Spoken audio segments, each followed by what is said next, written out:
Nous, élèves de seconde gestion administration au lycée Schweizgut à Célestat, Colline, Panos, Théoman, Bourac. nous avons poussé la porte de la bibliothèque humaniste pour y découvrir ses secrets. Pourquoi cette bibliothèque s'appelle bibliothèque humaniste ?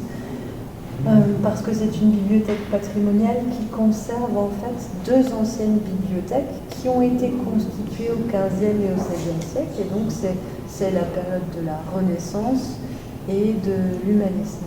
La première de ces deux bibliothèques qu'on a la chance à Célestat de conserver, c'est la bibliothèque d'une école latine qui était installée à Célestat, où les élèves allaient pour apprendre le latin. L'autre bibliothèque, c'est la bibliothèque d'un homme qui s'appelait Beatus Rhenanus, qui est né en 1485 et qui est mort en 1547. Et cet homme a passé sa vie entière à se constituer cette fabuleuse bibliothèque.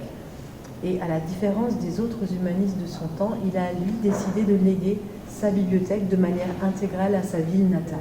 La bibliothèque est inscrite au registre Mémoire du monde de l'UNESCO, mais ce n'est pas la totalité des collections précieuses qui sont inscrites, c'est uniquement la collection de Beatus Rhenanus. C'est vrai que ça, c'est quelque chose d'exceptionnel d'avoir la chance de conserver la bibliothèque quasi intégrale d'un humaniste de cette période-là.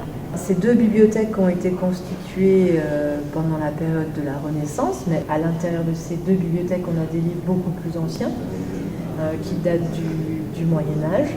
Et par exemple, on a la chance de conserver le manuscrit le plus ancien qui est conservé en Alsace, se trouve chez nous et date du 7e siècle. J'ai l'impression que depuis le 19e siècle, il y a pour la ville de Célestat une volonté de conserver ce trésor, mais aussi de partager ce trésor. Alors bien sûr de le mettre à disposition des chercheurs, des historiens, mais pas que.